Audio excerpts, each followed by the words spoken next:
अगली खबर की तरफ लिए चलते हैं दर्शकों को। तो कारोबारी सप्ताह का पहला दिन है आज, जिसमें गिरावट के साथ खुला है शेयर बाजार। 132 अंकों की गिरावट देखने को मिली है बीएसई में। 82,000 के आंकड़े पर बॉम्बे स्टॉक एक्सचेंज में कारोबार शुरू हुआ, जिसमें एनएसई की निफ्टी 50 में भी 14 अंकों की गिरावट देखने को मिली है। निफ्टी 50 में 24,000 के आंकड़े पर कारोबार शुरू किया है।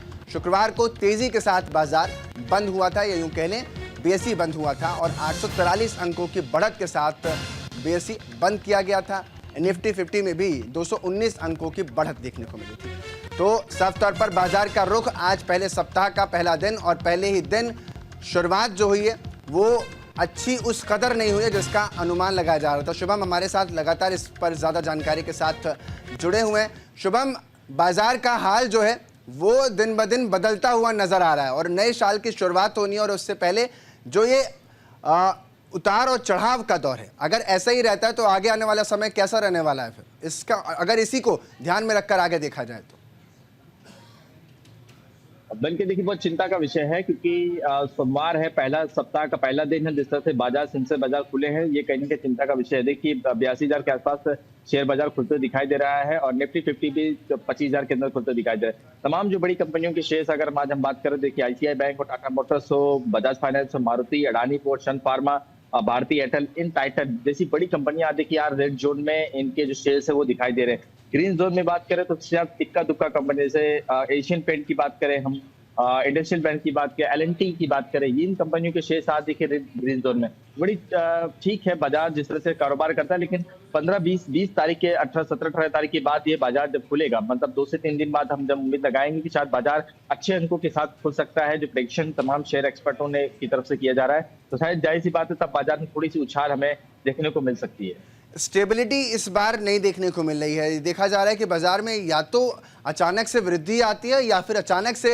आंकड़ा टूटकर बिल्कुल नीचे आ जाता है। तो वो स्टेबिलिटी इस बार नहीं आई, इस पूरे साल में हमने स्टेबिलिटी नहीं देखी है। तो उसके पीछे का कारण क्या अंतर्राष्ट्रीय दबाव है या कोई और वजह आप मानते हैं?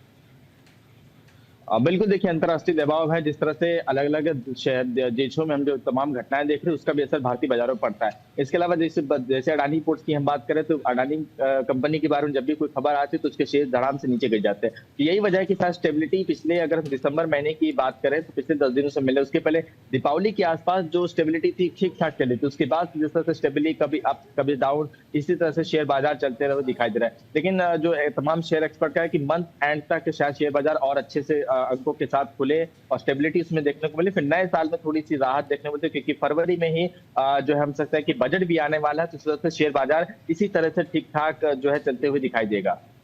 रिलायंस ग्रुप के शेयर पर लोगों की ज़्यादातर नज़र रहती है और कई जो पीएसयू हैं उनके शेयरों पर भी लोगों की नज़र रहती है। तो लॉन्ग टर्म में जो इन्वेस्टमेंट है वो अभी, क्योंकि जब शेयर गिरता है तो फ़ायदेमंद ज़्यादा वही होता है कि लॉन्ग टर्म में लोग इन्वेस्टमेंट करते हैं, लेकिन लॉन्ग टर्म इन्वेस्टमेंट में जो रिटर्न आ रहा है वो उतना ज़्यादा नहीं आता है सोच के मुताबिक। तो इसको लेकर के क्या कुछ उपाय हैं जो कर सकते हैं जो मार्केट में इन्वेस्ट करते हैं इन्वेस्टर्स?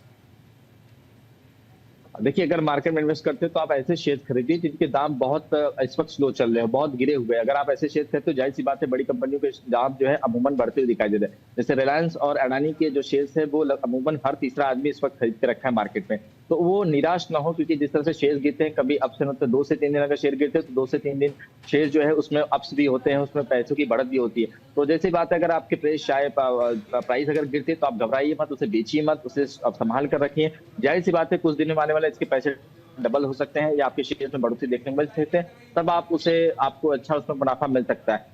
तो इसी बात है कि आप थोड़ा सा इंतजार रखिए, धैर्य रखिए। रिलायंस के शेयर जिन्होंने खरीदे उनके लिए आज का दिन बहुत अच्छा है, क्योंकि आज शेयर्स में उछाल देखने को मिल रहे हैं, उनके शेयर में पैसों की बढ़त है, ये अच्छी बात है। लेकिन अडानी के शेयर जिन्होंने खरीदे उनके लिए निराशा की बात है। तो देखिए ये अप्स एंड डाउन से 2 बड़ी कंपनियों पर देश के तमाम लोगों ने शेयर खरीदे हैं, थोड़ी सी अप्स एंड डाउन जो है वो चलते रहते हैं। तो फिलहाल घबराने की कोई आवश्यकता नहीं है, लेकिन फिलहाल फिर भी बाजार जिस तरह से चल रहा है उस हिसाब से आपको भी चलना होता है। आपको भी धैर्य और पेशेंस इस शेयर बाजार में अगर आप पैसे इन्वेस्ट करते हो तो आपको रखना पड़ता है। बहुत बहुत शुक्रिया शुभम तमाम जानकारी के लिए।